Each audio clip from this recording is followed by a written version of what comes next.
We took the question of 6 characters in search of an author specifically as a text, and see how in this particular play some of the ideas that I have so far expressed are ingrained and how they affect the development and evolution of action in the play.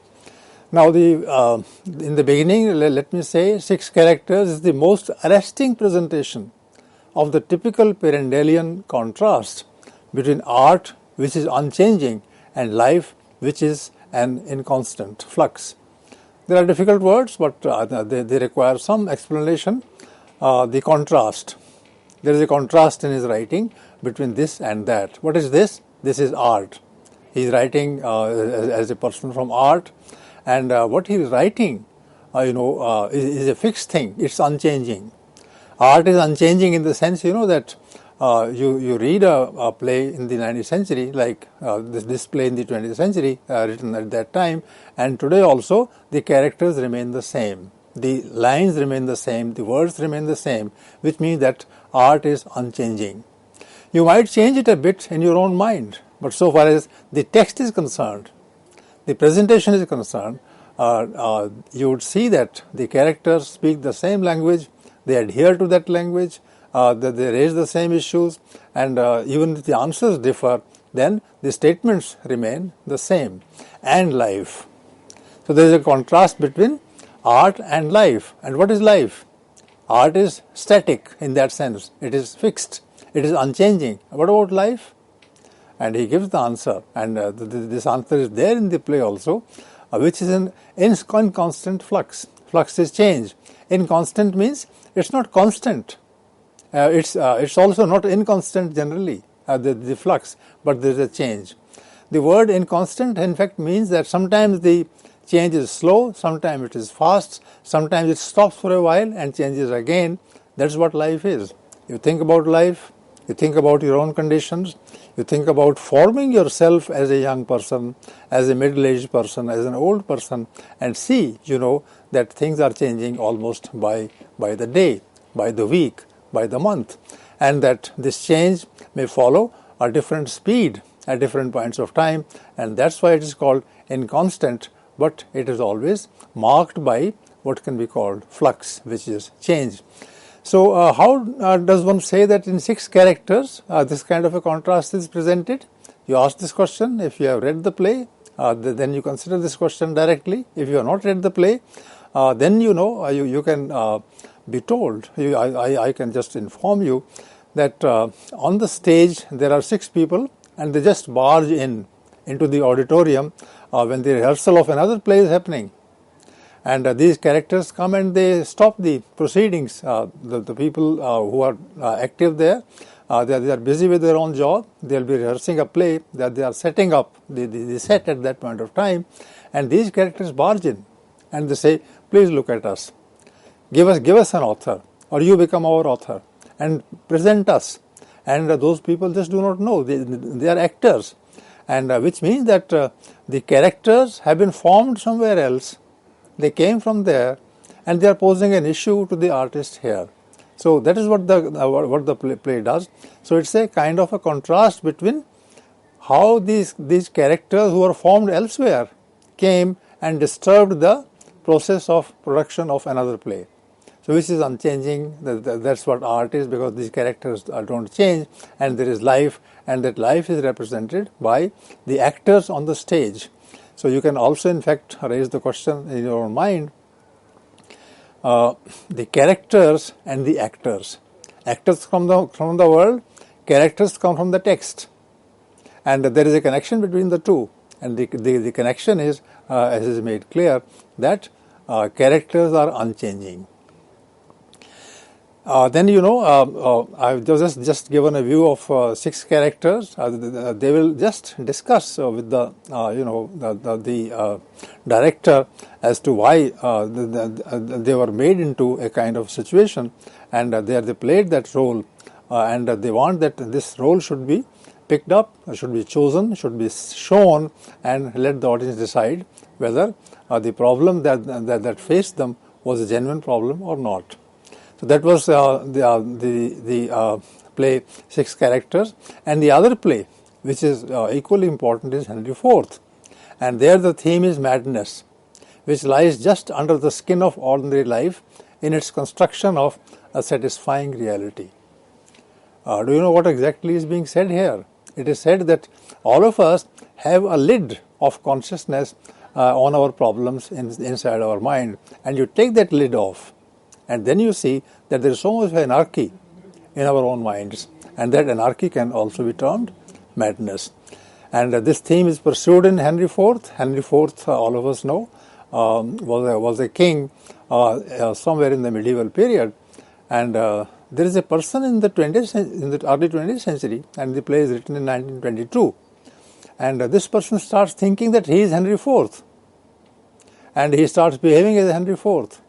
And then again, when he is told that actually he is another person in today's circumstances, then he becomes different. So two selves, two kinds of self, two selves, they coexist in the mind of the character that is picked up by the writer for the play Henry IV. So the theme is madness, because Henry IV, there is nothing like Henry IV in the 20th century. But somebody says, I am Henry IV, and I'll do this, and these are my policies. And he will start enacting that role, and people will say, but this person is mad.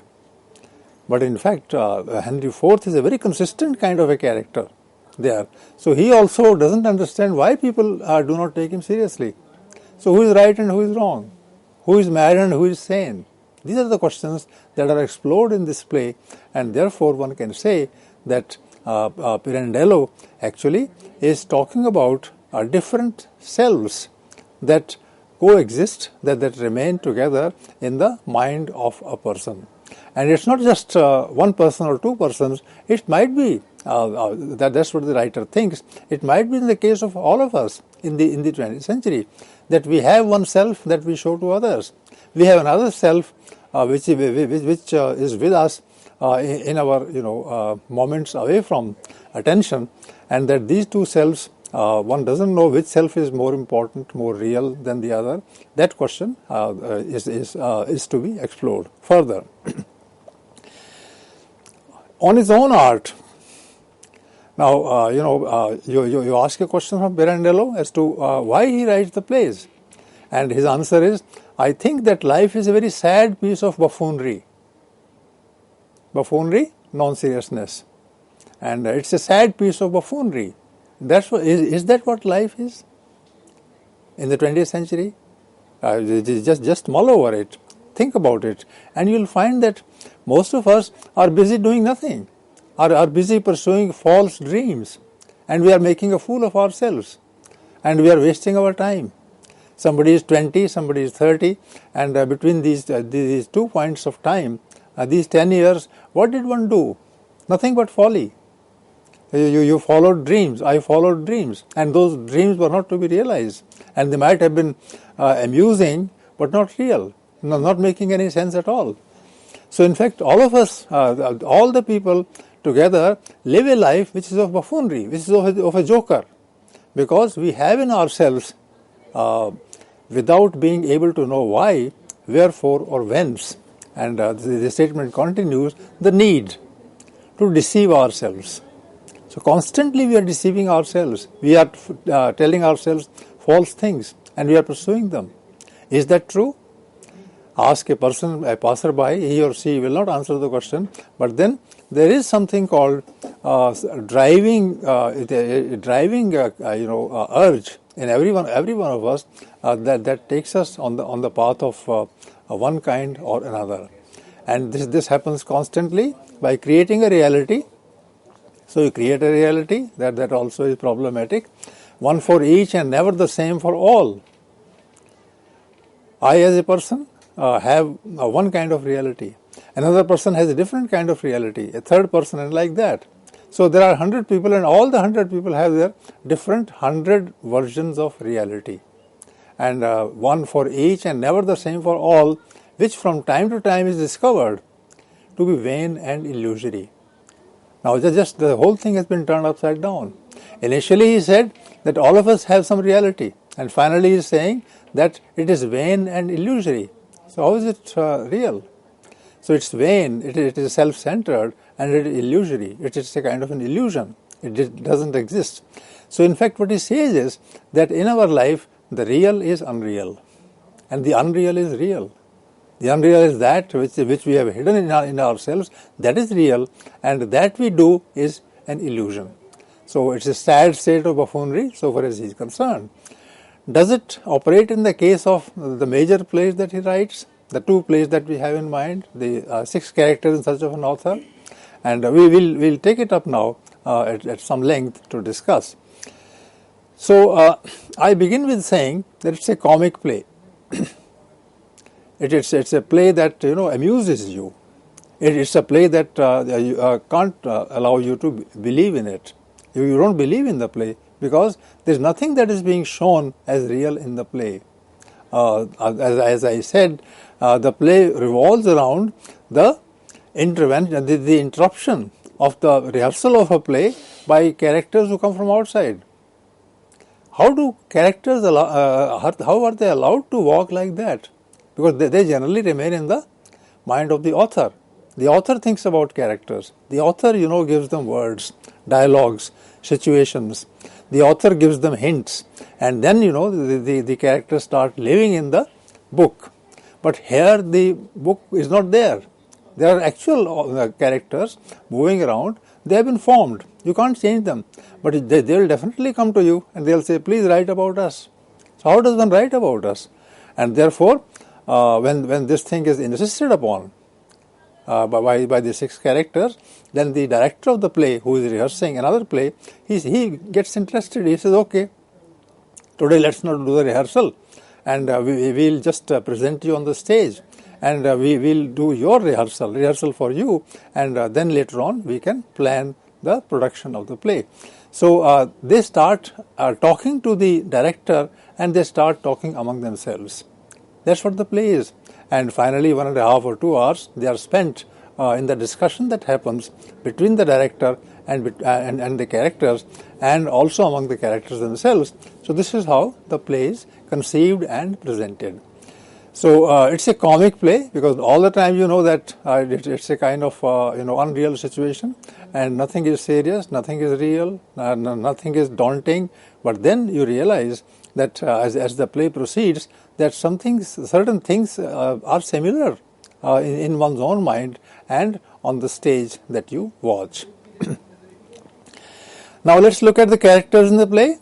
There is a father, there is a mother, there is the stepdaughter, the son, the young boy, the child.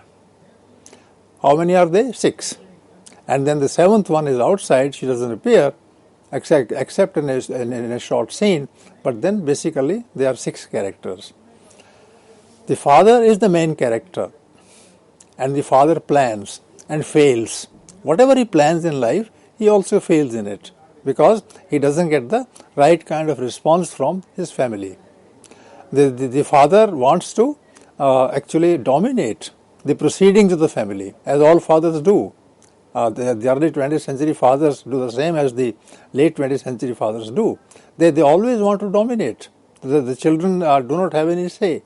Particularly the women do not have any say. The mother doesn't have a say in the whole thing. But then it's a family that has been made captive, that has been made fixed in the mind of the writer. The writer wanted to write about such a family, and he was thinking about it, and he could not say anything. Therefore he said, okay, I will not say anything myself, but I will just watch how this father that is there in my mind behaves.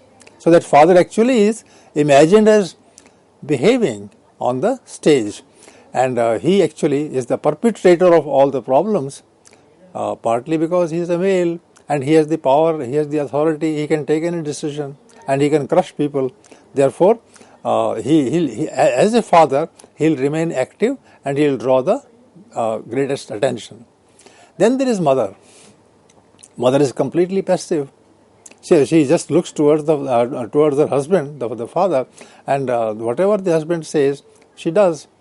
She's a typical mother, a mother who will be a plaything in the hands of the husband, and a plaything also in the hands of the other children. So there is a stepdaughter why is there a stepdaughter in the play? Because the problem is such that in this family, somebody else also came, and he somehow married for some time this mother who was initially the father's wife. So there was a stepdaughter from him, and she's now grown up, and because she has a mixed kind of existence, she doesn't belong to this family, but because her father died and the mother came along with her, therefore she is having a very queer kind of life in this family. And she would think, that this father, who is actually the husband of her mother, this father is not a proper person, and he is not as moral as he appears. And maybe he also looks towards her more as a provider of fun and happiness than as a daughter. After all, she's a stepdaughter. Then the son suffers. The other children, young boy and the child, they don't play any role, but basically it's a play about the father and the stepdaughter. And the mother is also watching all the time or just crying. So that's the kind of family. And can you change this family?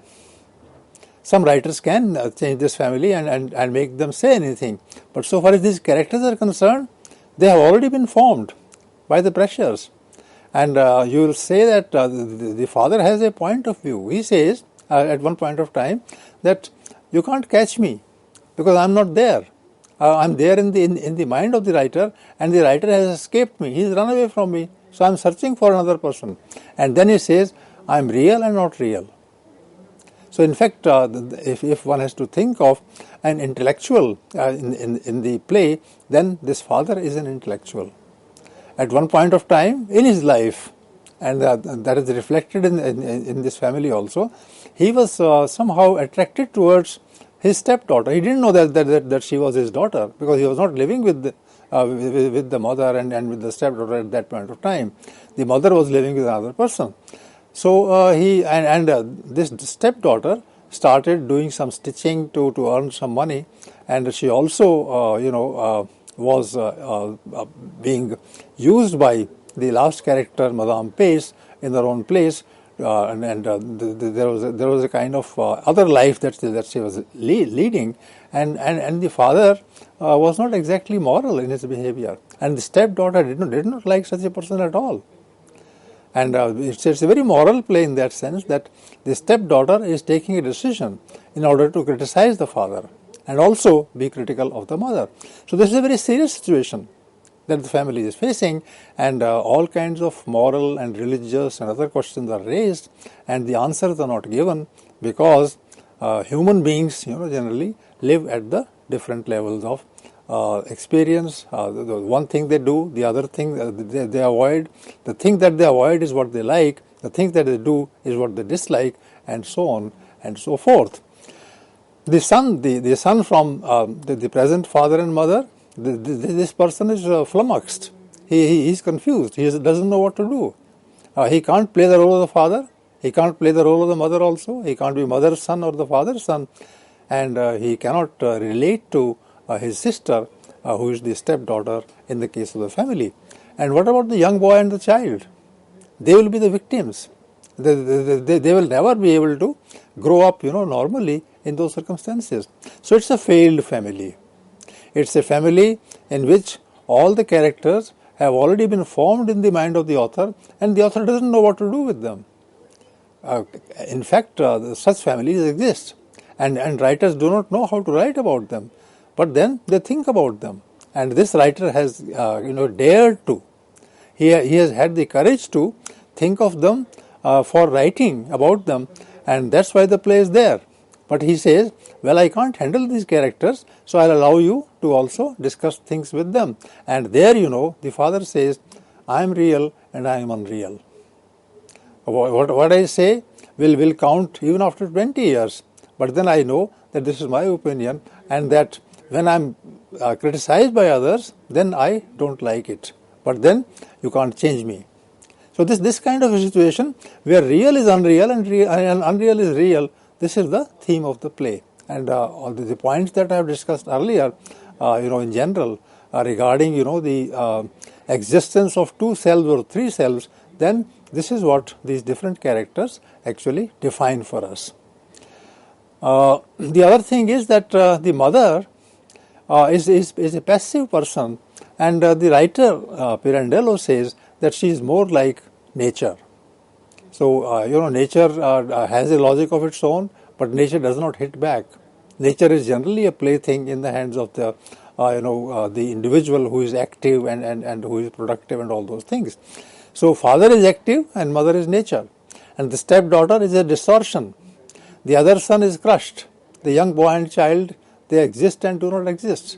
So, this kind of a family, and if you start looking at these characters, then you realize that most of the families in the 20th century, in different parts of the world, they actually bear a similarity to the situation presented by this particular playwright. You may not agree, you may agree, but think about this, that most of the families have this kind of a structure. And what does one do about them? And in fact, the writer is raising these questions not merely at the level of personalities, but also at the level of society.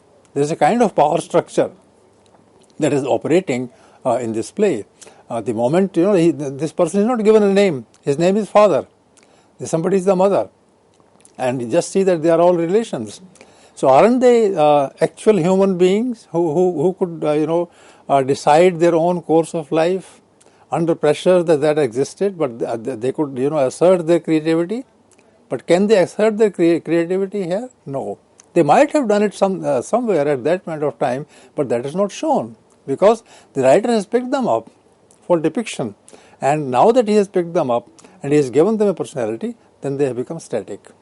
So what do you say about art then? What is art? I think this is art. That the father will remain a father all the time.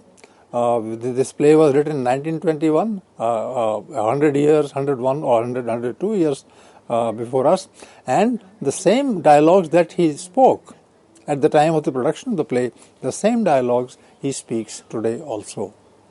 The mother does the same thing, the stepdaughter does the same thing. The interpretation does not change.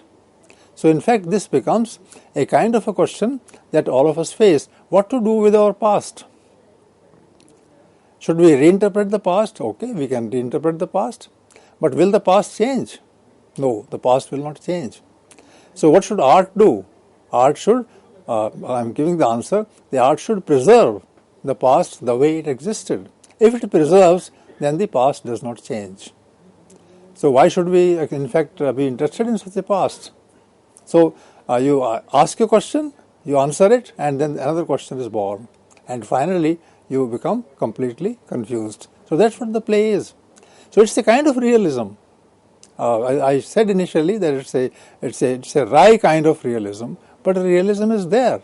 Because when you try to interpret this play, then you realize that this kind of situation occurs in most of the traditional families. And in fact, most of those families where the circumstances have changed around it, but the family remains the same.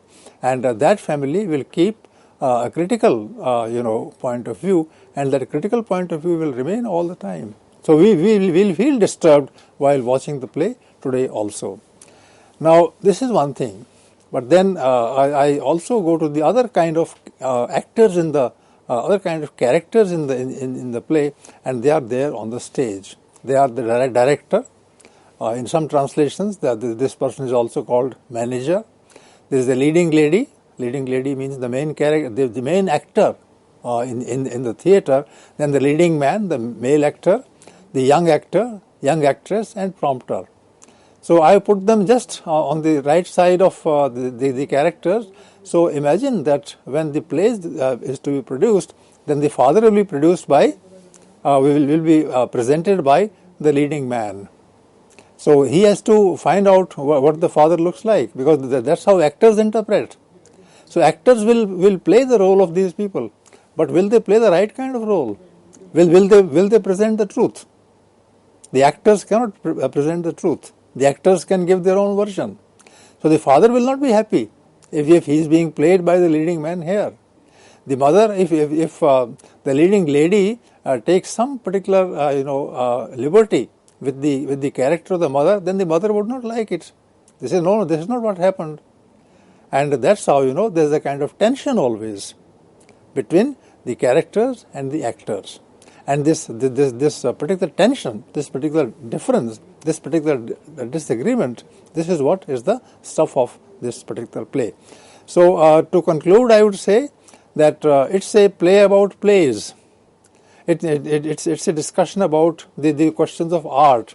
It's a question about the discussion of philosophy and its role in life, and that the writer is able to present a play which is very real in terms of the relationships that is shown, and at the same time he makes us critical about these relationships that exist in our society.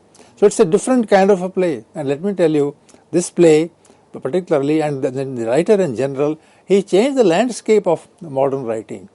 He had an influence on T.S. Eliot. He had an influence on Sartre in the French, fiction and drama. And even today, the kind of question that he asks, those questions become pertinent for all of us to discuss, and in a tragic way as well as in a comic way. Comic because we are discussing and we are wondering all the time, and we find that the whole thing is absurd. So in fact, the theatre of the absurd that appeared in the 20th century in the 1950s and 60s, that also has some kind of semblance to what this writer is showing on the stage in this play. I hope you know the questions now that can be raised about this play, and the likely answers, and those answers will not satisfy anyone, but those will definitely haunt the minds, haunt the audiences of the play when it is produced.